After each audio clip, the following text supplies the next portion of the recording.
This is Akudo, let the truth be told. I got vibes of grace, lighting up the dark.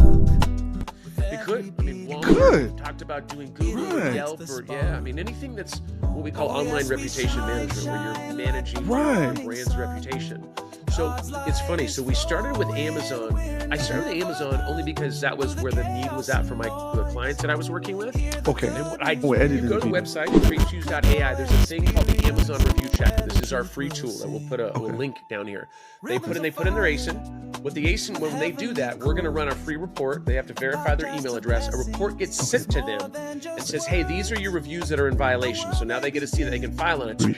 So really, if we're looking on the Amazon space, really the reviews that we're looking at is, I mean, the whole premise of Amazon, not the whole premise, but really the lifeline of Amazon is a review system on reviews that violate Amazon's own rules. So give you an example, it's their own guidelines. So guidelines say you can't cuss in a review. Great, if there's a review, could be a thorough review, a great review, or I mean a bad review and if they said this is an effing terrible product with effing being a cuss word, that can't be on Amazon's platform, no matter if it's a legit review, if it's a great review. Oh, really? They can't use a curse word on it.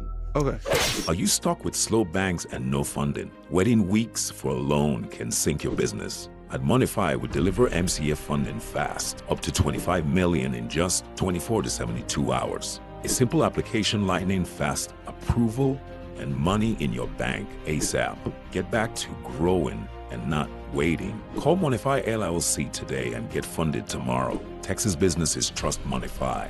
Will you? Don't wait, because funds go fast. So apply now at www.monify.com or 800-390-1564. Monify, wealth born of character. Hey guys, welcome to the Akudo Experience. This is your boy, Great Akudo, and I have a special guest for you today. One that you're going to learn a lot, especially if you're doing online digital marketing that relates to selling e-commerce. You gotta listen. You gotta listen to this guy. So I have Shane on the pod today. He's a Christian. He's a successful businessman. You got to follow him on LinkedIn. He has over 30,000 followers there. He's been married for 2 decades. You know, we're living in a world where it's hard to find love and it's even harder to keep it. But this guy's done it successfully for 2 decades. I know it's something that I'm so proud of him for. Of course, he doesn't need my being proud of him, but I really commend men and women that decide to stick together to make it work for their kids. I come from a broken home, so I appreciate that so much. You know what I mean? So I want you guys to pay attention that this man has something, tangible to offer to us. He used to be an instructor at UCLA. He loves dogs. All these dog lovers, you got to tune in and listen to him. And he used to do a lot of traveling and doing some, international speaking all over the world, worked with celebrities. Online reputation business that we're going to talk about today, he's been doing it for half a decade. So he definitely has great things to offer to you. So you better listen in. And if you have any questions, you know what to do. You can email us. You can put it in the comment section, and then we'll have him answer it later. We'll send it to him. If it's something that he needs to answer, we'll send it to him, refer you to him, and he'll take care of you.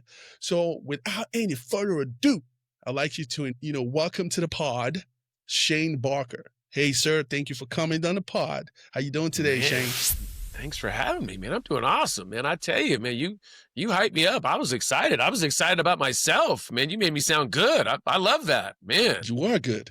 You are good. I appreciate that. I appreciate that. About yourself. You're awesome. I love that.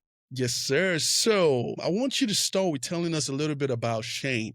What is Shane like? What makes Shane tick? What do you dislike? You could start from your childhood if you need to. Just tell us what you're about. Who are you? How did you become who you are today, this successful man? How you could take it from there.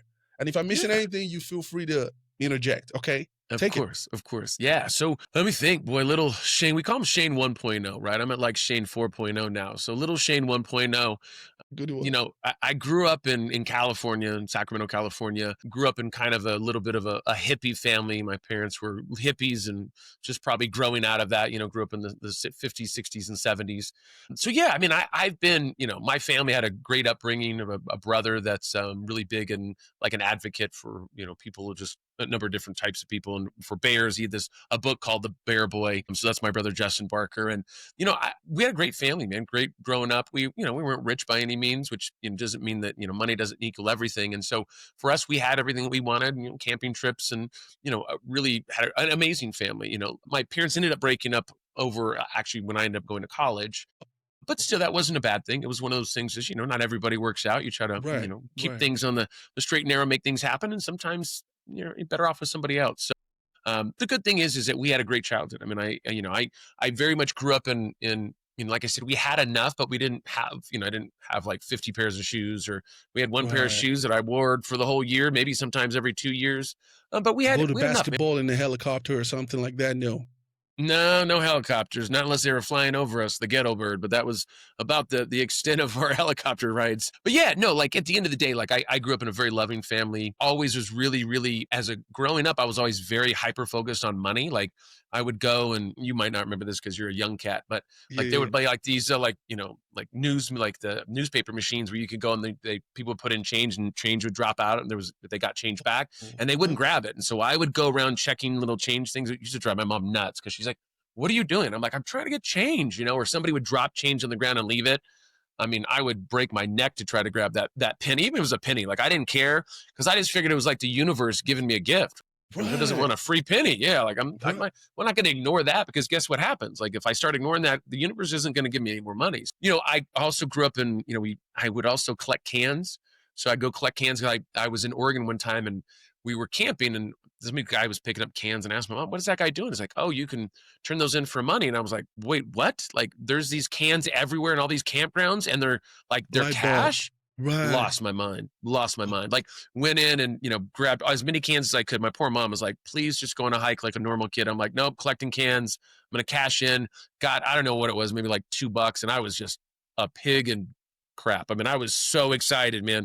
I couldn't believe it. So I was always very money driven, you know, had Right. my own, like, you know, mowed lawns all summer long, even though I had allergies Wow. and it almost killed me. Oh yeah. Yeah. I was not a like, oh, sit down, Right. play video games. Right, right, right. I was always fifth and sixth gear. Like there was no really, anyway. So I was always doing something. And so that, you know, eventually I wanted to be, my goal when I was younger was to be like a millionaire by a certain age. And then I Mhm. finally realized over the years that money isn't everything, right? And that, Yes. even though that's a great goal to have, and, you know, that's something that makes you happy in theory, it's awesome. I mean, last time I Right. checked, it is easier in theory when you have money, you know, when it comes to bills and Of stuff like course. that. So it's nice. But, you know, 1000%. we also have, you know, Biggie that also said the more money, the more problems. So I recognize that too. So, you know, it's been an interesting ride, but I will tell you what I'm big about now, and you kind of touched on it, is dogs and family, and obviously developing out Trace Fuse as a software. And really the core of every business that I've ever had is helping people. I mean, that's always Yes. been, and I don't mean that just like, oh, as in helping because they buy my software, but like I go out of my way to help them, because I think that's really important to give back. And if I have information or knowledge that I can give to somebody for free, no different than you're doing on your podcast, I think that's valuable. I think it's important. I think Yes, sir. that's It one of our is. civic duties, is to go in and say, hey, this is what I've learned. I mean, during COVID, Yes. give you an example.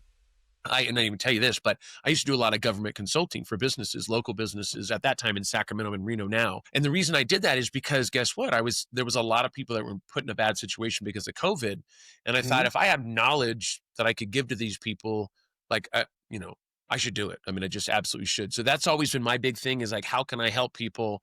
And then how can I make money from that? Right. Right, right. And it's always been really people first. And just because I feel like if you do good things for people, then it comes back tenfold. And it's not Yes, even it about does. coming back tenfold. It's about just doing good things. Right. Yes, But sir. if you're a good person, you put good energy out there, then you meet people like yourself, you know, and you end up on Yes. podcasts like your podcast. So there we go. You know, good things are happening. You're literally practicing what you preach right now. That's Thank you, it. sir. I That's appreciate it. that. Yeah. Thank you for the kind words, because honestly, we need kinder people nowadays. Everyone is not connecting to being kind. I believe there's a difference between being nice and being kind. Kind is more in depth, I believe, than just being nice about something. It's more intentional too. What you're saying is very relative. I can Yeah. relate to it. Thank Well, you and that's so the thing much for is, sharing. So you yeah, said your brother. I'm assuming you had an elder brother, and you're the baby of the younger. house, or what? No, no, he's a younger brother, man, 6.5 years younger than me. Yeah, yeah. Wow. So we are very like if you looked at a picture of him and I, you would be like, you guys aren't brothers. Like we just have, I mean, we have different dads, right? So that's probably one of the main reasons. But Yeah, yeah, yeah, yeah. I mean, my brother is big. He's in San Francisco, like an activist. The things that he does are very different than things I do. I'm very, e-commerce and online and, revenue, and he's more, definitely giving back to the community, doing things. Right, Wrote right, his right. book called The Bear Boy, that he came out with about a year or two ago. And so, yeah, we're similar in a handful of ways, but very, very different and just a In number of different others. things. Yeah, yeah, yeah, absolutely. Okay, okay. And you mentioned you're more driven now with dogs and family. What exactly about family keeps you, I would say, and at the same time driven to make more money? Yeah. Would you So say? when I was younger, I joke around about Shane 1.0 and 2.0 and 3.0, Yeah, yeah, but yeah. Please. the the thing at the end of the day, one of the things that really hit me hard was COVID. As we talked about COVID, it was more of like what I realize is that our time is limited on this earth, right? And so, and not to be a Very downer, but true. you never know when something could happen, right? So what happened was I was very much in the mindset of more money, make more money, do this, do more things, bigger things, get on bigger stages, which is great. It's good to have goals and it's good to go after those goals. But what I realized is that I probably wasn't spending as much time with my family and going on, making more money. That's great. That's awesome. We're stacking chips. Great if that's what your goal is. But at the end of the day, what happens if I died next week and, I love my son to death and I give him all of my hard earnings and I didn't go on trips and I didn't go enjoy life and I didn't do dinners with family and do all this stuff. So, I used to work like 18, 20 hours a day, man. I was an absolute beast. Are you serious? And which Wow. is awesome for business and great. But the problem Right, is right, that, right, right, right. you've your Right. family side of things, you really, I hate to see, say you got to have a work-life balance, but that is very important. And so for me Very important. now, It is I, though. it is. It isn't, but a lot of people don't. They think, oh, it's just something that somebody says like Zig Ziglar or something. But for me now, I wake up at 9 a.m. I do about 10 miles a day walking. I listen to audiobooks. I spend time with my wife as much as I can with my dog. So what Yes. it Yes, used to be sir. was, oh my God, how more can I spend more time working or doing this? And now it's like what I've realized, and I think a lot of people, it's hard for them to understand this as entrepreneurs, is if you block out your time and you're very focused on what you're supposed to be going after during that time, it's going to be you're going to get a lot more stuff done than if you work 20 hours, right? When you work at 20 hours, you start to have a diminishing return on that time. Even though you're there and you're doing stuff, you might be responding to things. But what I realized, and one of the big things that made me realize this was I went on a trip with my wife last year, and we went on a 5-week RV trip. And we didn't have internet. Well, we did have internet, we had like Starlink, but it wasn't great in a lot of the areas. And first, I was like the guy with his phone. Oh God, I got to get on these meetings. Hmm. And then finally, I just said, "Hey," I let my team get on, and my team did Hmm. an amazing job, right? And so it was very interesting to me because I've always preached to people like if you want to sell your business or anything like that, you can't be the head of the business. What I mean by that is I you have see. to have SOPs, you have to have things in place to be able to Yes. sell your business. And so when I left, it was a very much an interesting time, but that 5 weeks was awesome. Like we were out, hiking and we were doing all kinds of stuff. And I thought, you know what? Once again, not knowing when my time is, I could be maybe have another 50 years, maybe I have another 50 weeks, maybe I have another 5 days. I don't know. Yes. But Yes. guess what? If something does happen to me, there's nobody that's going to say that Shane didn't live his life, right? And that's what was kind of my new mantra was to go in and figure out what we need to do. And great, if I make a little less money because I'm not spending as much time, but guess what? I'm spending it with my family, with my dogs, with that really, really is important to me. And it was something because of COVID and because of other things that really was like an aha moment for me. So Yes. now I go out of my way to make sure I'm spending time and quality time and make sure that I really value that time because we just never know. You never know when your Yeah. time is or when anybody else's time is. Man, and so let me ask you this. So your mom and dad split. Was your dad still in your life? And your Absolutely. mom Yeah, and yeah. your mom as well. 100%. Okay. Yeah. So man, I'll tell you, come from a place where it was only my mom that was in my life. And I believe I turned out pretty good. Yeah. I'm kind of the exception of the rule. But I do understand something though, how important it is to have a father. As much as I grew up, being a manly man or whatever it is, doing the right things, never been in jail, I don't smoke or drink. But what I do understand though, you saying, spending time with your family, you can, but most people may not understand how important it is when you spend time with that son of yours.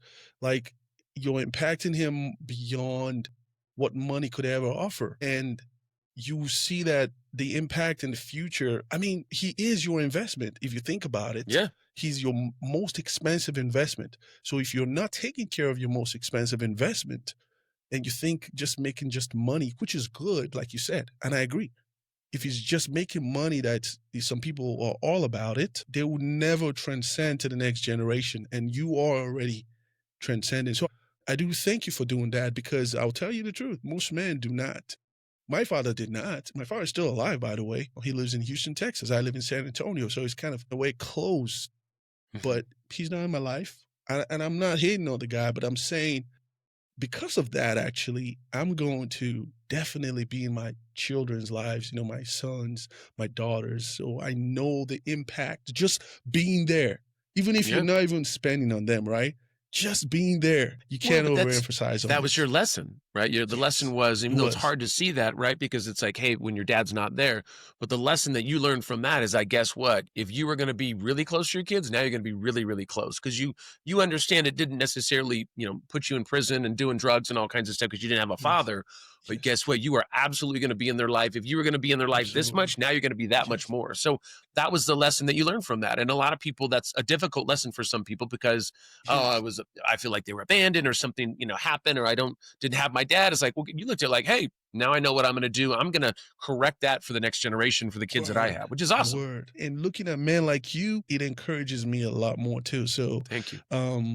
Okay, let's get to your actual power, right? Your superpower right now. So I have a few questions, and it's not going to go smoothly, obviously, because you could say something and I could just deviate and ask you something from what you've said. But let's talk about the online reputation business, involving Amazon. So I have some questions stipulated, and I'm gonna ask you, and feel free to answer however you feel comfortable. Okay. Yeah, So absolutely. number one says, one of the questions is, beyond the obvious hit to a product's star rating, what is the real hidden business impact of a negative review?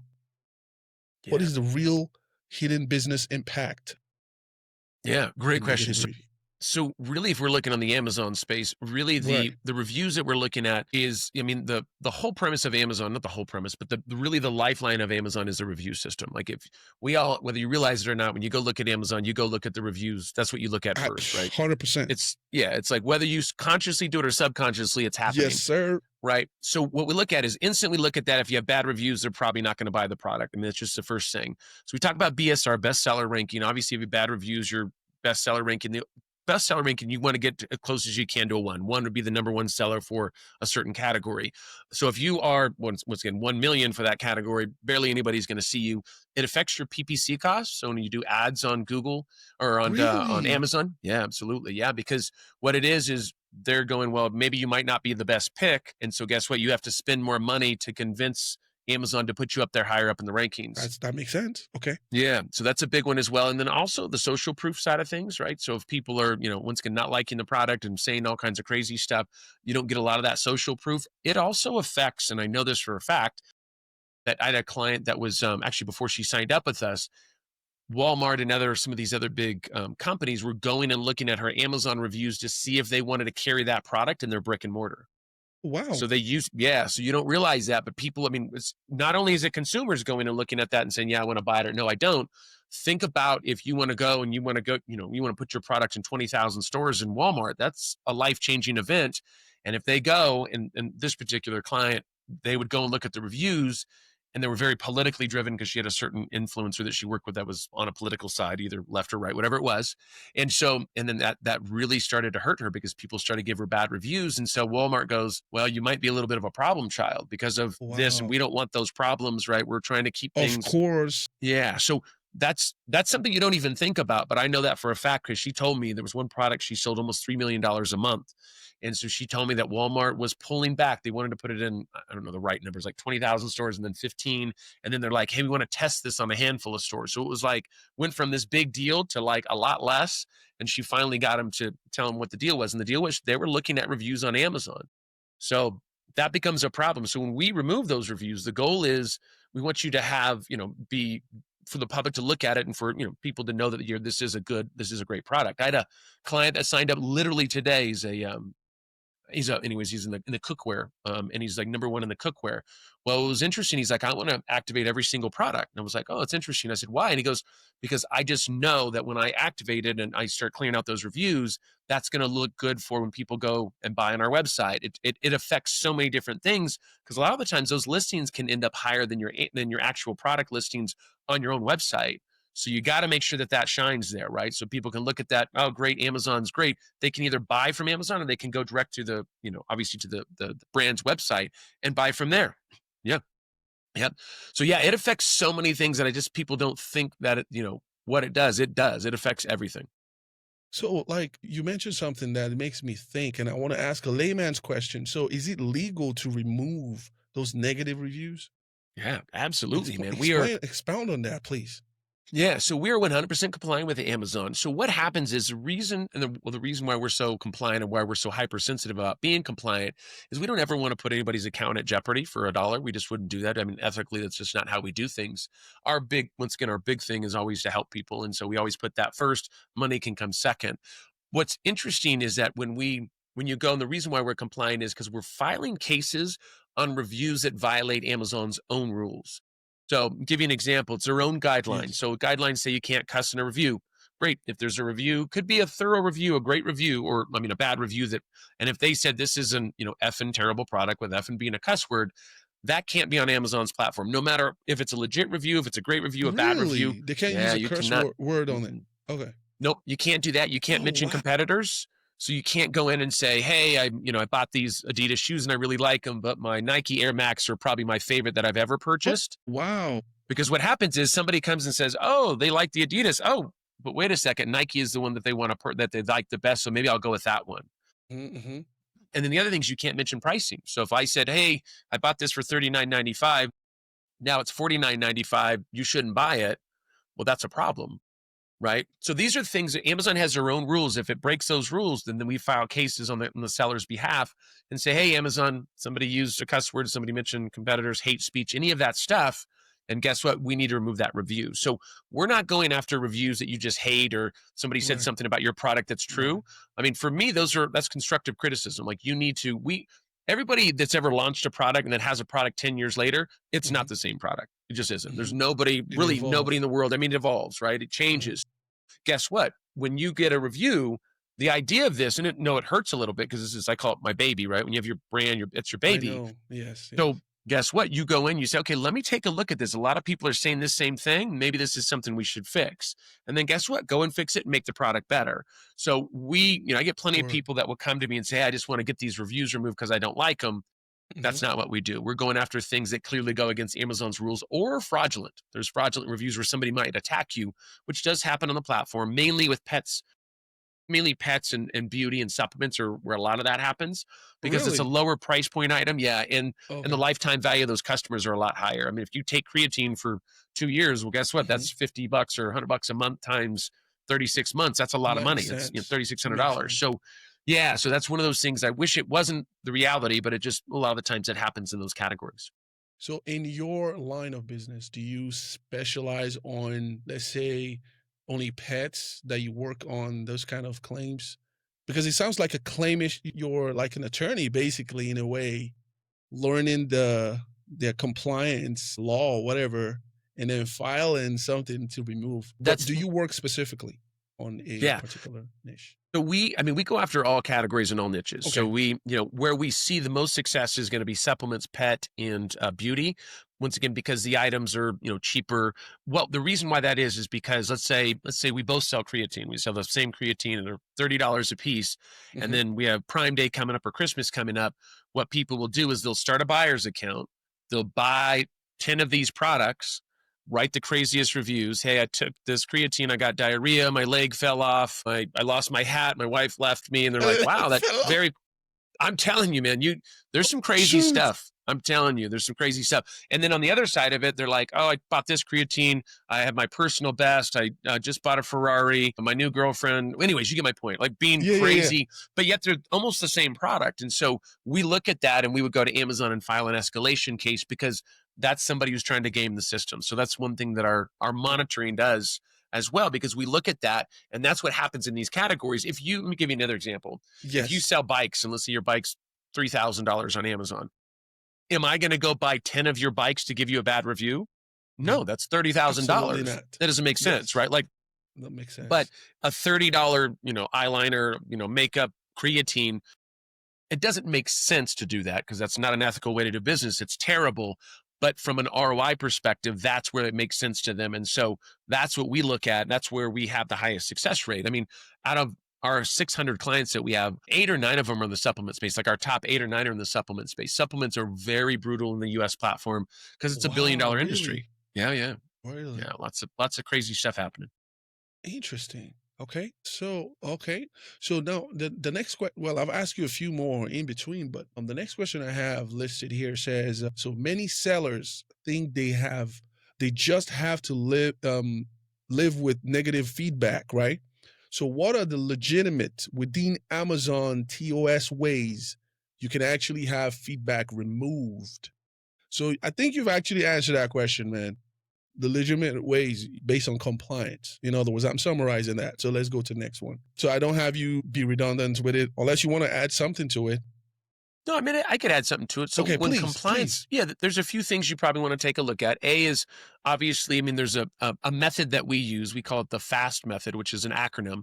What it means is find the violation quickly, right? So obviously you have some kind of either software or something to find that. Obviously we do our own monitoring. So anytime a review comes in, we automatically see it and we will file accordingly. Also, attack with policy-backed language. So that means policy being the guidelines, right? So find the violation, find the policy that it violates. That's going to be the main premise of filing the case. Then you want to sustain the following until somebody listens. And what I mean by that is really that's our thing for perseverance, right? That's going to be, hey, when you file a case, Amazon's probably going to shut it down. Then you're going to have to file another case. So what you want to do is you want to track everything until the submission is gone. So that's an acronym for FAST for us internally that we've come up with to be able to go, hey, now you're going to, because you don't go to Amazon and say, hey, I'm being attacked. Can you look into it? They're not going to do that. You have to say, hey, I was attacked here. Yeah, they don't. You have to realize there's millions and millions and millions of reviews on Amazon and probably, I don't know how many more coming in daily. Yeah. So that becomes an issue. So, at the end of the day, what we look at is like, okay, find the violation, figure out why it's in violation, file a case accordingly, expect for it not to be, not to listen in the beginning. You're going to have to file another case. And then it's just doing that rinse and repeat until Amazon actually removes a review. So it sounds easy, but I can tell you, if you talk to any sellers, it is not an easy process. And a lot of people spend a lot of time. I'm not going to lie. No. It doesn't sound easy to me at all. Actually, sounds very complicated. So you said something about a software. So I'm assuming you have a software that researches the compliance words and also finds a way to file a claim? Is that what it does? Exactly it. Yeah. So what it does is this: we have AI that we created about 3 years ago, before ChatGPT and all that. So it's a proprietary software. Yeah. And so what we do is, what will happen is we grab the reviews, we run those through our AI software, and the AI just tells us whether it's compliant with Amazon's guidelines or not. So if it is compliant, we're not filing cases with Amazon. Amazon's not going to do anything. It's compliant. If it's against Amazon's guidelines, then we're looking at those. Our filers are humans. They look at them and figure out which ones are the most egregious, which ones are the most aggressive. What I mean by aggressive is this: if they use the F word, that's very aggressive. If they say it's a crappy product, not quite as aggressive, but could be against Amazon's guidelines. So we look for the F words because nobody at Amazon is going to look at that and go, yeah, we should keep the F word on the platform, right? I think we're all in agreement there, right? So those are the ones we go after, and those are the kind of what we call the low-hanging fruit. And then great, we file those cases and Amazon either removes it, doesn't remove it, and then we file another case and we kind of go down that process. So can you file a double case for one? Look, let's say they reject it, they kick it back to you. Can you refile it for that same problem? Absolutely. Okay, so is there a limit to refiling? There isn't. There is not. But what you got to be careful of is, no, there is not. I mean, obviously if you start to get into 10, 15 times, at that point for us, we would just move on to another review. Right? We're going to try it X amount of times and there's going to be a certain point. But The reason why we're so persistent is because we know they're against Amazon's guidelines, right? It's not, Right. if they said it was a crappy product and we had 5 people tell us no, then we might move on to another review. If they said 5 times with the F word, I'm going to put more effort in that because I'm just not getting in front of the right eyeballs, right? Yeah, I mean, yeah. So there are Amazon representatives that will kick back an F word, an potentially, F yeah. word laced review. Yeah, I mean, really, what it starts off with is they have, they're building out their models as well. So what I mean by that is like machine learning and stuff, where it'll take a look at it at first and say, okay, we're going to remove this review or not remove it. If they deny it, then it can go to customer support, where it's actual humans or people that actually take a look Okay. at those reviews. I see. So yeah, they do that first because that's the first line of removing reviews, I and got then we're you. going to try to get in front of a human. But the system's not perfect. I mean, Amazon, no different than Walmart. Not everything's Hey, perfect. right, You could love it. right. I could not love it. It's, Amazon's doing everything they can, but we're just there. We're kind of like the backup, right? We're like the backup quarterback. When somebody gets hurt, we jump in and get some reviews removed and jump back. And then Amazon does most of the work. And then Yes. I'm always there just to help. Yeah, yeah. So, it makes me ask you this because we're talking about Amazon, but your product could also, your software could also kind of work for Walmart. No? It could. I mean, Walmart, Good. we've talked about doing Google or Right. Yelp or, yeah, I mean, anything that's what we call online reputation management, where you're managing your Right. brand's reputation. So it's funny. So we started with Amazon. I started with Amazon only because that was where the need was at for the clients that I was working with. Okay. And what I didn't know at the time was, once again, I think I told you, it took me 2 years to crack the code on how to do this right. And when I say 2 years, I don't mean spend like 1 hour on the weekend. I'm talking about full time every Hours. week, Right. Right. grinding it out and trying to figure it out. So Mhm. once we were able to crack the code there, obviously, amazing things happen for us. And like I Mhm. said, we've removed over 14,000 reviews. We have 600 customers or brands that we work with. So we're very, very prideful of that. But it was not an easy process, man. And the learning curve on it was pretty insane. And once again, we're here though. Interesting. So I'm trying to understand. You said the humans for you are the ones that file the claim, Yeah. not the software itself. Yeah, so Amazon Okay. doesn't allow any automation at all. So in other words, if we were to use AI to detect it and then just file automatically with Amazon, that's in violation of Amazon's terms of service. So we don't do that. Yeah, exactly. So the reviews come through. If they're in violation, guess what? We have humans that take a look at it and say, okay, now let's build the case and let's file with Amazon. So there's no automation like that. I wish there was. We could file so Make many it more a lot cases. easier, right? Yeah, but Streamline. Amazon doesn't want, a lot of those types of things. And so right now we do it manually. So we have, humans. I always joke around and say we have these things called humans because good old AI is taking over. Man, I don't think they would ever take over humans for sure, because I feel like, I know that this is another discussion, but we can briefly glance Yeah, through yeah. it. I feel like any industry that supposedly AI takes over, a new industry will be created where humans will Oh, need of to course. manage them. 100%. We're not going anywhere. No. And people don't like change historically, right? So Exactly. at the end of the day, it's like change to me is good. I look at like I can Very. streamline processes and do things, but most people just want just to stay in this. I don't want to have to deviate. And Yes. I'm used to changing because I've been in the digital space. So there's always a new Yes. platform or new this or new Right. that. So, Right. the learning curve there is fun for me. I enjoy learning new things. AI is crazy because it's like every day there's a new platform, new this or new, Yes, updates. And I know. it's pretty nuts, but it's The also a rush. fun time. Yeah, it is. Absolutely. So how would you explain, like, I don't know, if I say Google, you know how Google reviews are, and like Google has a store, of course, just like Amazon does, where you can build on it. But they also have where, you set up a business or whatever. Would it be the same mode or model that Amazon uses that they will use as well? So it's a little different because obviously if Okay, you're I doing figured. Google, yeah, I mean, Google is going to be more like brick and mortar and stuff like that, where Yeah. you actually have reviews on your Google My Business, right? Or I think they have a new name for it, but Google My Business is what it is. Yeah. That's going to be more reviews for probably products or services. And with what we do is more products, right? It's going to be just absolutely, there's no services on Amazon, just product based stuff. So, Google sells stuff, but Google really what it is your Macy's, and you put your advertisement on Google and you pay Google a fee to put that up there. So you're not necessarily buying it through Google. You're buying it through a merchant, a third party merchant that puts their products on there. But those reviews, once again, if you got to make sure your reviews, no matter where they're at, whether they're on Amazon, Walmart, whatever, Yelp, you got to get an idea of what's going on there. Because if you don't, your reviews can absolutely crush your business. I've seen it happen. That's one of the reasons we jumped into this space, is because I saw how it affects businesses. I mean, this is, and I've said this 1,000 times, this is how people feed their families. So when you go and you write a negative review, just really understand that, like, it's a very serious thing. Like, hey, reach out to the owner and say, hey, these are the problems that I had. It doesn't always have to be a public, thing that happens. And I go out of my way, if I go to restaurants and stuff, this has nothing to do with Amazon. If I have a great experience, I go out of my way to talk to a manager, which it's always fun to, when you have servers, I'm like, hey, can I talk to a manager? And they're like, for what? Like, they automatically assume it's bad, And I'm like, no. Yeah. But I'm like, no, because I've grown up, I grew up in the service industry and restaurants growing up. And I'm like, I just want to give you kudos on what's going on. And every manager that comes over, they're kind of like, oh God, this is going to be what's going to happen.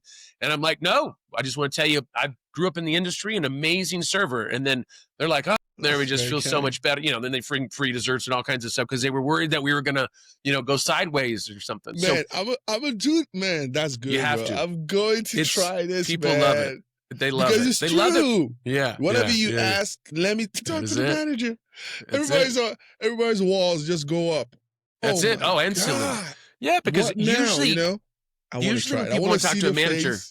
Yeah, it's only negative stuff, right? Most people don't get a hold of a manager to talk about good stuff. So they don't. I love it. No, because it's you're just having an experience. You're expecting that. You hope that's what it's going to be.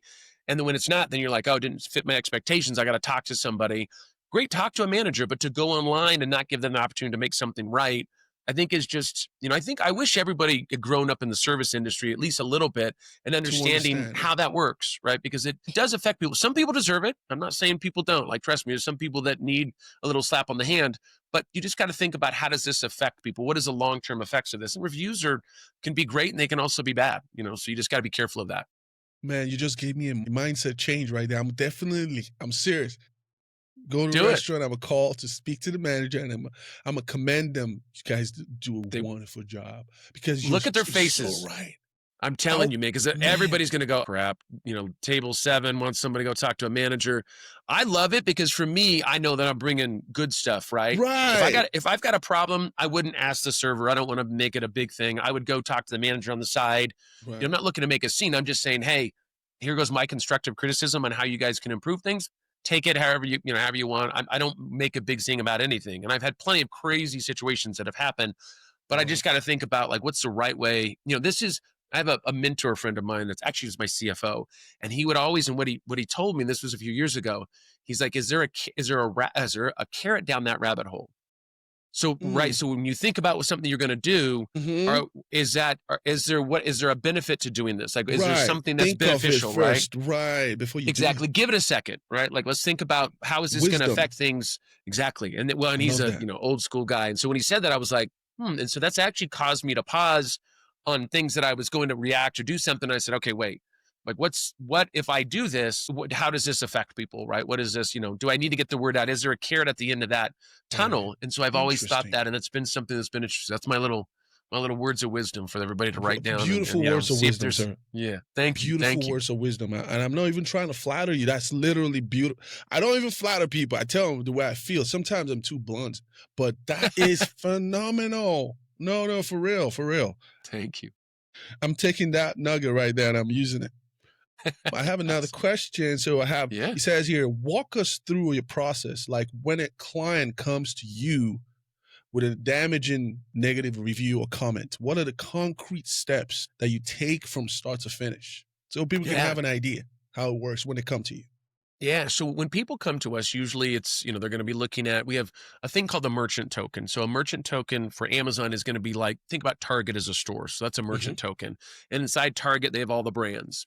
So inside of this, so we have a merchant token, and all the ASINs are all the SKUs or the products, right? So Target has this, they have products inside. A merchant token is Target, and then all of the ASINs are going to be the products inside.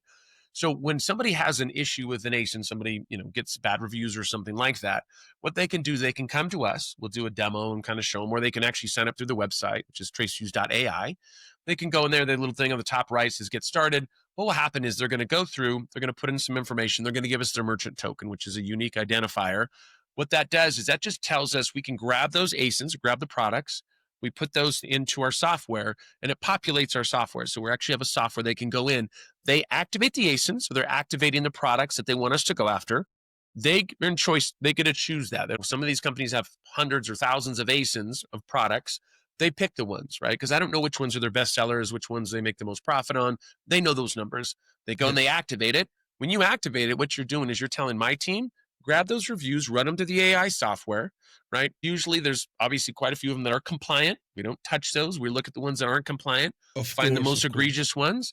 Then guess what? And then we're going to be filing cases on the client's behalf.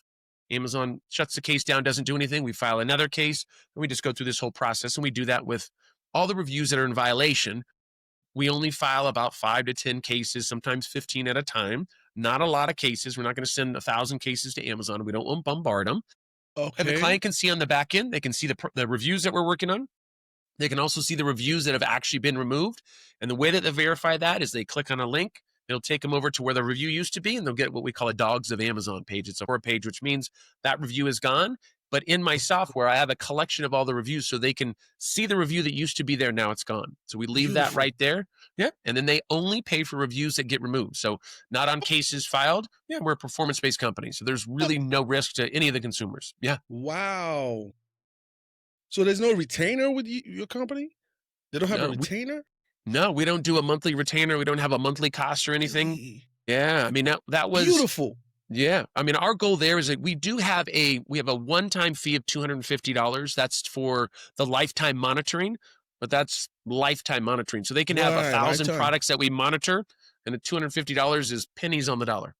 Of course. I mean, lifetime? Come on. Yeah. Yeah. Making it happen. So I have so many questions rushing through my mind that I want to ask you now. So have you had instances where, for example, out of 10, the business has 10 reviews, and then let's say 7 of those reviews are negative, but they're all compliant? Have you had those instances, and how do you handle those?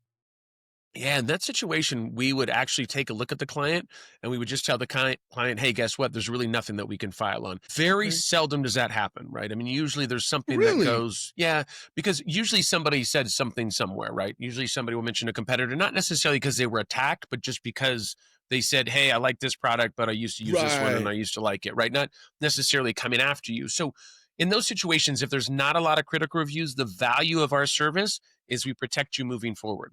So once you guys start to get some traction and the reviews come in, we're going to go ahead and file on those, anything that violates Amazon's guidelines. So I always encourage companies to come in early and sign up early, because now we're going to be protecting you. Only pay for reviews that actually get removed.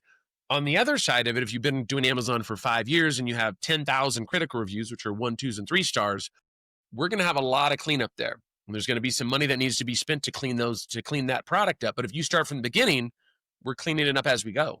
Right? So there shouldn't be as much of a cost, because we're cleaning up as we go to keep your star rating above where you want it to be. What happens with most people is their star rating starts to come down. They go, oh crap, I need to get some reviews removed. Then they reach out to us. Well, now that's an uphill battle. But imagine if you started here and it starts to go down, we file a case, we get you back up there. File a case, get you back up there. That's what I would recommend. Now, there's not as much money in it for me, right? Because, I mean, there's no reviews to file on. We're just monitoring for free, really, in theory. But basically, I don't care about that. I mean, at the end of the day, I just want to be able to help. And if you have 5 critical reviews, negative reviews, and we remove one of them, that's 20% of your negative reviews that have just been crushed. Like your sales could double. Easily could double because of that. So, that's the way I look at it, is more of like, hey, maybe down the road we make some money, maybe we don't. But if this person can sleep better at night because we're monitoring those ASINs and knowing if they get attacked that we're going to go to war for them, that's a huge benefit. I mean, we've all been there. I've had businesses where we've got bad reviews where it's like either a competitor or old employee, and you just know it and you just look at it and it's just very frustrating, man. It's like, gosh, you can't do anything about that kind of. I mean, no, it's like you got to get somebody's attention to be able to get them removed. All right. I mean, hopefully they say something that's against Amazon's guidelines or something you can flag or legally go after them, but it's hit or miss. Man, this business is so underrated. I am amazed right now. Like, honestly speaking, I didn't know he was that serious. Yeah, you know crazy. What I mean? Yeah, you don't know everything. This is very interesting. So, on average, I know this is gonna be just a random number you can throw out, but it could be closer to the truth. But on average, though, how much would someone that has 1,000 reviews have to spend to remove the negative ones that are not compliant? What is the average? Yeah, that someone can at least someone can have an idea yeah. what they will spend if they have like that much reviews for a product of theirs. I can one up you actually. What we Okay, can okay. do is we actually have a calculator, like literally a calculator that anybody can access, and they can go in there, put in their ASIN, right, whatever their product is, and say, hey, I want to get from a 4.2 to a 4.3. It will tell you approximately how many critical reviews they need to remove to be able to go up to the next star rating. So we used to go, okay, we like kind of blindly look at it and kind of come up with some ideas. And we actually have a brand new calculator that if they put in the amount of units they sell, it'll tell you when you break even, how much more money you're going to make, and then how much more money you're going to make in the next 6 months. So we have that Oh, where they can go and take a look at it and say, what I'm doing there is trying to make it so that somebody looks at that and says, hey, am I going to have any ROI with this money that I'm going to spend with Shane? My goal is if yes, it costs you $2,000, I want you to be yes. able to make at least that a month times the Right, next right, right. 20 months, right? Accumulatively, yeah. That's exactly. That's what we're always building tools to help, sellers make better educated decisions. Because as much as I like cash and I like people to give me cash, I really want them to make an educated decision and have the tools so they know that they're making a great decision. And then once again, is there a guarantee that we absolutely move, all those reviews? There isn't. But when we do, I'm telling you, clients love it. Absolutely Of love it. course, if you're making someone money too, they will always be Yeah. happy and make you and stay. But I was going to ask you, do they have to be a client to access that calculator? No, you Okay, actually what can what go is the in. website so we can put it on Yeah. So when we're when you editing go the to the video? website, tracefuse.ai, there's a thing called the Amazon Review Checker. This is our free tool that we'll link down here. They put in their ASIN. With the ASIN, when they do that, we're going to run a free report. They have to verify their email address. A report gets sent to them and says, hey, these are your reviews that are in violation. So now they get to see that they can file on it. In the top right-hand corner is the calculator. So we can go in and they can click on the calculator and say, all right, of this ASIN, you're at a 4.2. To get to a 4.3, they toggle it over one. To get to a 4.3, you're going to need to remove approximately 7 reviews. Great. Now they know and they have the report of what's wrong. They can build out a case, send that to Amazon, knowing that they have to remove 7 reviews. Obviously, if they don't remove 7 reviews, we're always going to be here to help. But my goal is to educate them. Instead of going fishing for them, I'm going to teach them how to fish. Right. Yes, yes. So that's what I'm looking at there is I want them to go do it, figure it out. If they knock it out of the park and they remove their reviews, they don't need us. I'm okay with that. Because what I want to do is I wanted to help this. If I didn't want to help sellers, I would just tell them, come to me. I'm not going to show you anything. I have a PDF that Right. show how you do things, like how You we do gatekeep. things. Like they can Yeah. download it. Yeah. I'm not going to But gatekeep. My no. goal is I want to help as many people as possible. Yes, and if that sir. means Yes, you sir. not having to give me money, awesome. I'm okay with that. That's very. I'll be honest with you. I think that's what makes America great. The way you think, and why we are the biggest consumers of the world, and just everything put together. You could tell that that's beautiful, and that's why businesses prosper here. First of all, there's a space to criticize the business. There's a space for you to help a business without even being financially rewarded at the time. But of course, eventually, you will be rewarded either way. Yeah. I have a question though. What is the difference between you and Trustpilot? Yeah. So Trustpilot is going to be reviews usually for businesses, brick and Okay. mortar, that type of stuff. What we Okay. do is we're looking at reviews that, for what they do is they're going to help you get positive reviews, right? They're going to talk about, you can sign up with them. They have a software. They'll help you do outreach. They help you do a lot of those things. What we're looking at, Trustpilot is obviously not the review system that Amazon uses. They have their own internal system. So we actually look at reviews there because if I remove a Trustpilot review, that could be beneficial, but does that mean that you're getting more sales from that? It's hard to make that attribution. It's hard I to know for a measure. fact when I remove this 1-star review that your sales are probably going to be heading in that right direction. Or we can see you go from a 4.2 to a 4.3. We can see some actions happening there. Trustpilot is awesome and you can get those removed, but does that equal $10,000 in your account? I don't know. It's more for social proof for people to go and say, oh, 5,000 people have bought this product. So guess what? I feel like I should take the plunge and buy that product as well. I see. Yeah. That makes sense. That makes sense. Now, your service isn't just about deleting bad comments, right? Like, how do you help the sellers use the negative feedbacks as valuable market research to actually improve their products or service? Because Yeah. I know you do that. Yeah, absolutely. So for me, we'll look at reviews. People will send us reviews. Hey, I want to get this one deleted. we don't really work just on one review at a time, right? Really what we're doing is we're looking to clean up the platform. So if they have 100 critical reviews, we're really looking to remove, we usually get about a 10% success rate. So about out of those 100, we can remove about 10 of them over time. What we're looking at is we look at those reviews and we just want to clean up the platform, right? That's really what our goal is and to make, obviously increase the sellers' sales and make good things happen there. So, it's not if they have bad reviews and, and they're warranted. I mean, you got to learn from those, right? They suck. I mean, nobody wants to have a bad review, but at the end of the day, there's value in that, right? If you see, once again, if you see a few of the same reviews saying the same things, that's something you need to check out, because guess what? There's other people that didn't leave you a review that aren't ever going to buy it again, and they're talking offline. So you really want to fix those things, right, as much as you can. Word to the freaking wise. And oh man, that's beautiful. That very well said. So do you ever remove like 5-star reviews that are not compliant? No, we don't touch those. So 4s and 5 stars aren't things. Those are what we call positive reviews. If a client wants us to remove one, we can. We only go after 1, 2s, and 3 stars, though. Those are the ones that are going to have the highest impact on sales. Okay. Yes, sir. Yeah. So I have here, prevention is better than cure. What are the top three things a seller can do proactively to minimize the risk of getting negative feedback in the first place?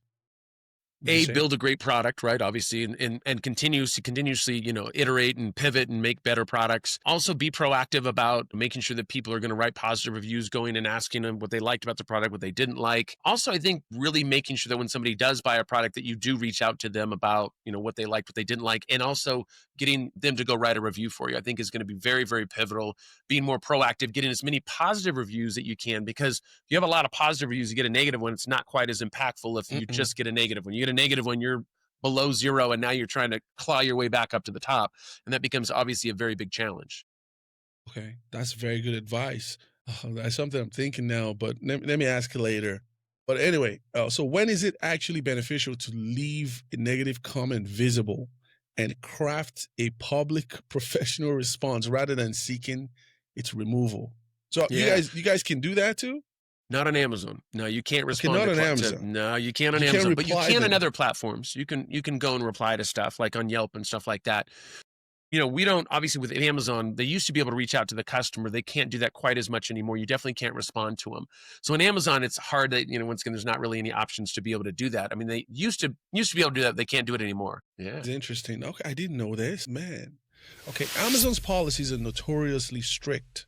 So how do you ensure your methods are 100% compliant and wouldn't put a seller's account at risk of suspension? Yeah. I mean, what you got to do is you just got to look at, we write about it all the time. To stay compliant is make sure that you're not filing too many cases with Amazon. You're waiting for Amazon to respond for the appropriate amount of time. Also, you want to make sure you're not asking Amazon to do all the work or giving them messages or emails that are like, cases that are, they're laden with, emotions and all kinds of stuff. Just stick to the facts, understand why it's in violation, understand how you're going to be able to make it right, and you kind of go from there. So wait a minute. You can get your seller's account suspended if you do file a lot of claims to remove a review. You keep filing over and over and over when they haven't responded to the other one, because that makes Amazon mad. You got to file the case, and what you got to do is give them the appropriate amount of time. A lot of people don't know this, and that's how they get in trouble. Yeah, so if we do like brand registry, we're going to give them at least 10 days to be able to go and, to respond to those. So wait a minute. So what if because you mentioned sometime that you didn't want to bombard them with a lot of, filed claims or whatever. So what is the average on an account that you can just file? You don't file one, after the other. You file them in a bunch or something? Well, no, we do one at a time, but what it is we just wait for them to close the case, and if they didn't do anything, then we're going to file another case. So you don't want to file another case on top of another case on top of another case. We give them after that 10 days. If they just don't, remove the review and they've closed the case, then we're going to be filing another case. So at that point, it is absolutely okay. So when you're saying a case, the case might include, let's say, 10 negative reviews that are non-compliant, is what you mean? Oh, okay, that makes sense. So even if it doesn't matter how many negative reviews that are non-compliant, but you file them under one case and then give them at least 10 days. Sorry. So what you're doing is individual cases for individual reviews. So if this is this review, we file a case for it. But what you don't want to do is while you have a pending case, file another case for that one and another one for that one, because that's Amazon's going to say you already have a case here, right? Like it's like if you go and you get the little tickets, if you go to your wait next in line, if you go grab 20 tickets, well, you already have your first ticket. You don't need to give us the other tickets, right? So that's kind of what we're looking at there. And so it's a situation where if this one we file in this review, after 10 days, Amazon doesn't do anything, they shut the case down, they don't do anything, we file another case because it wasn't done, right? Nothing happened there. They didn't remove the review. And we feel comfortable doing that because we're going after reviews that clearly violate Amazon's guidelines, like over the top violate Amazon's guidelines. Man, this is a lot of work, bro. Telling What I'm you, thinking, yeah. okay, so when you say case, you don't even mean several reviews within one case. You mean every review is separate, is a separate case. Every review is separate. Yep. Oh my God. Yeah. There's So if no you have way I could 1,000 think critical that is- reviews, I mean, that could be Yeah. 1,000 cases over time, right? We're only usually doing about 5 to 10 at a time until Amazon responds. And that's why our process is slower in the sense you're not going to see 20 reviews removed in a day, right? It's just not, Of doesn't course happen not. like that, right? It just takes, it's a slower process. But that's why I tell people, hey, we're sneaking up on Prime Day and Christmas. You should sign up now so we can slowly get those reviews removed. And then eventually you'll all be cleaned Right. up. And now it's just monitoring and being proactive. It's a timely thing. Very, very. You see what I'm saying? That's why I'm very amazed at the education. A lot of people don't know this though. So I'm gonna ask you a question though, that is kind of different from what we're talking about, but in a way is synonymous. So do you teach people to start this business as well? You mean do? like to remove reviews? Yeah. No, Like I mean, we give online education. reputation removal thing. Do you teach a No, business for it? No, not yet. I mean, right Okay. now what we do is, I do have they can Amazon Review Checker for free. I do have a PDF that they can get that's free that'll show them how to file cases. So I do some education for sure, but I don't Oh, okay. do hand holding and go through that whole process because once again, the amount of times that we would have to meet The and show them mentoring how to part, respond. yeah, Yeah, it's I a mean, it would headache. be some people just listen, these guys don't have time. They're like, we're making money. I just want you to take care of the review headache thing. That's it. And so that's kind of what they're pushing for. Okay, now you have a reason to write a book. Yeah, of course. Man, I have to. There's no way you can't write a book about this, man. I Soon. actually interviewed some guy he's into market research, and Mhm. I was blown away. Man, the stuff we don't know, man. I know. Market research, man. This guy, I was so impressed with the interview. I told him, bro, you gotta write a book, and he laughed at me and said, well, I'll have a book coming up in a month. So, man, you got to write a book, man, because this is so good. I did Yeah. not know it was that serious. Yeah. Okay, Yeah, we're almost yeah. done. So I have this question. Could you share an anonymous case study of a nightmare scenario where you helped a client resolve? What was the feedback? Why was Yeah. it so damaging, and what was the outcome? Something that Yeah, we can learn from. We actually, if you go to the website, once again, traceshoes.ai, we actually have a drop down and it's client success stories and testimonials. We have, I don't know how many of them. Those are video testimonials. So these are clients that came to us and maybe they've been attacked and they had their sales had dropped down to 50%. Some of these people there's a lot of different stories that we have there. We've helped a lot of clients that were getting attacked where we cleaned up their listings and we got their sales back to where they needed to be. Mhm. A lot of times that happens around Prime Day and Christmas. Really? Also, if you sell like swimsuits, a month before Christmas or before like in January, that's usually when a lot of these attacks happen because it'll affect you during the time when you're supposed to make all your money and that can really Of get course. businesses to shut down. Of course. So for us, I always tell people to be proactive instead of reactive. Come to us before you get attacked. Let us start monitoring now. Let us clean up those listings. And guess what? Then we can kind of go after Guys, them. you're listening to that, right? Very, Yeah. very, very important. I agree. Yeah. And so the industry sometimes gets a bad rap for being shady. So how does your company differentiate itself ethically from services that might use Yeah. fake reviews or fraudulent tactics Yeah. to remove bad reviews, of course? We don't, even if we if we have clients, we've had a client or two in the past that we've seen, they're doing stuff that violates Amazon's guidelines, we'll drop them as a client. Yeah, like we're that serious because My we man. can't ever put, if you have Integrity. one bad apple, it can affect a lot of different things. And Of so we course have not. to be 1,000% compliant. So for us, the way that we kind of got around that is I put my face on the company and I obviously been in the digital space for so long and taught at UCLA and said, hey, we're a legit company and you guys can look me up. I'm not doing anything shady. I'm not doing anything weird. And so that really kind of helped people to feel more comfortable with it because usually online reputation doesn't have a face to the company and it can feel a little shady at times. And there are plenty of companies that are shady, but I pride ourselves in doing ethical business. And so that's always been a big thing for us, just, on how we do things. On how you do things. So where do you see the future of Amazon reputation management heading? Where do you see it, like, as Amazon's algorithms get smarter, how services like yours need to adapt to? Yeah. I mean, at the end of the day, the reviews are, Amazon builds up a bigger wall to be able to, get rid of those reviews. I'm okay with that. You have to realize there's hundreds of thousands, if maybe not millions, I'd have to look that up, on millions of reviews that are being done on a daily basis. If 3% of those reviews get through, then we're always going to have clients. I mean, they're never going to be able to clean up every single review on Amazon. They just won't. There's always going to be somebody, the minute we figure something out or somebody figures something out, there's somebody out there that figures out a way around it. So That's what we're I'm never talking going to about. be obsolete. We're obviously having to, pivot and do different things to be able to figure out how to do things better. But yeah, they're not, and Amazon, no platform's ever going to be able to fully police it at 100% and never have any issues. It's almost unheard of. Actually, it is So unheard of. I don't know if you could say this, but what is the average amount for removing a negative review? What do you mean? Like what? Like how many can we remove? Like what is usually our average? No, like per bad review. Obviously, you're working. You work on each account. So how much does it depend on the amount of reviews on the account, or is it a flat rate that you have for these? Yeah, we only charge for reviews that we actually get removed, and our price is $250 for every review that we get removed. Okay. So if we Right, file right. cases and it doesn't get removed, they don't pay for that. So they Of only pay course, for of the course. actual, the results of the work. And they only pay $250 for the lifetime.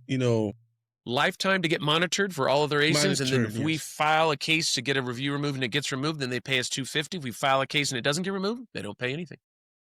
What was the average of them removing a review? Is it a week, or is it So 10 days? You said. this is the answer that I tell people, and it's a terrible answer, but it's an answer.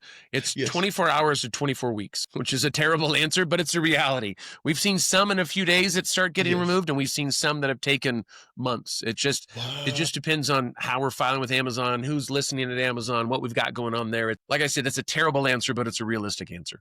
Why doesn't Amazon give you okay, so you've been in the online space a long time. You know how some digital marketing companies run ads for businesses. And then, for example, if it's Facebook, they give you a designated guy that you can interact with in Facebook because you're running big accounts. You know what I mean? Yeah. They don't do that here? No, I mean, they do have some people that you could talk to, and they do have some things like that, but it's not, the review thing is it's a very small group that does it at Amazon, and a lot of people don't know what that Really? group is and where they're at. Yeah. It's hard to find those people. And once again, we don't necessarily have relationships with the review team. We just file cases and file good cases. I mean, that really is kind of our secret sauce. And once again, just giving Amazon the appropriate amount of time to respond. So it's not a particular person that you're working with at Amazon. Nope. That No, you no. Oh, No, man. we file cases no different than everybody else. Yeah, we don't have like a connection or anything. Right. No. Not in the sense of a connection, though, but it makes it a lot easier for you and a lot easier for Amazon if you think about it. But maybe they have never thought about it. I don't know if you could, write them I'd love to. review. Yeah, I'd love to so have they somebody can have direct. a designated person Yeah, that absolutely. can work maybe 20 accounts, Yeah, that would it be makes it a awesome. lot easier. You go to that person, so they tell you exactly what it is. No, this one is no, this one is yes. You know what I mean? Just Yeah, like absolutely. they do with the ads. Yeah. Okay, so I have a question for you now, personally, because we've come to the end. 2 things. What would you tell your younger self to do? Something Yeah. you would tell your younger self that you would recommend they do it right now. And 2, something you would tell your younger self, don't ever do this. What would those be? Yeah. So my big thing I would tell my younger self is get a mentor, find somebody that's done what you want to do, spend the money to, spend time with them, figure out, even if you don't have cash, figure out how you can do a value trade with them. That's very important to really accelerate your learning. I mean, that's going to be whether you listen to books or, shared files or whatever that is, to really, really to push yourself to the next level. And then for the younger Shane, what I would tell him not to do is not to try to do it all on your own, right? Not to think that you So don't need You help. try to do it all on your own? Oh yeah, man, that's working 18 to 20 hours. I didn't have any processes. I didn't have any SOPs. I had people helping me, but I was like, oh, I can do it better than they can. Yeah. Oh my God. Delegation. You gotta delegate. If you're not gonna be able to scale Yes. anything if you don't delegate. Word to the wise, you're not going to be able to build anything or scale anything if you don't delegate. Yep, that's it. Okay, so now give us an advice that some words of encouragement. It could be spiritual, it could be mental, financial, whatever it is that Hmm. our guests can take home with them today. What would those things Yeah. be, please? I mean, Take what it I would away. tell people is, obviously this is very cliche, but just be yourself and really understand that, we're only in this life for X amount of time, and make sure you're enjoying it, right? This is a ride. We don't know how long the ride is, but at the end of the day, you want to make sure you're enjoying every aspect, things that are happening, the good, the bad, the ugly, and really soak that in and understand that, hey, when you leave this earth, when, whatever happens on the other side, you want to make sure you had a good time while you're here. So that's really what it comes down to. Spend time with your friends and family and hug everybody a little tighter. Is there any particular book that has impacted your life the most? Man, I read about a book a week, so there's like so many And you're an different books that Audible guy, right? yeah, oh Like yeah, me. absolutely. I I bet walk and yeah, have to. Bro, these people are just hating on the Audible guys. They want us to pick up a book and read. Dude, I can read a book 5 times before they finish one Faster. book That's exactly physically. it. That's You know what I exactly mean? It's beautiful. I love that. Yeah, but they'll be hating on you and telling you that, yeah, that's not reading. Okay, whatever. If you and I went on into an exam right now, I'm gonna remember more of it than you did. You just read For it one sure. time. I've Yeah. listened to it 5 times before you finished it. Yeah. No, I hear you. So there is. I know you read a lot of books, but at least give me one. Give me one that even for me, not just for my audience, but even one for me that I can check out. Maybe I've read it. Oh, Maybe I I've mean, not. I always like to, how to influence friends and, that's always a good one. Yeah, yeah, yeah. Can't go wrong with Okay. that one. Yeah. Yeah. I know. Yeah, I know the yeah. book. I've read it too. Yeah. But that's a very Yeah. good book. Yes, sir. Yes, That's a it good is. one. Yes, it is. Okay, so we have come to the end of our show today, man. Packed with so much nuggets. I can't even emphasize enough of how much Shane has blessed us today. Shane, thank you Yeah. so much for coming. Absolutely, man. Thank you so much for having me. Oh, it's my pleasure. We're going to put your website on the screen when we edit the videos so people can go and check you out. And they can contact you on the website as well, like the email, contact form are all there. Yep, They absolutely. can find a calculator, all That's that. it. Absolutely. Okay. Yeah. Well, guys, you've heard it. Thank you for tuning in. If you have any questions, you can put in the comment section or you can email us at theakudoexperience@gmail.com and we'll forward you to Shane. So he's the expert in this field and he will take very good care of you. He has a great team that actually will answer your questions.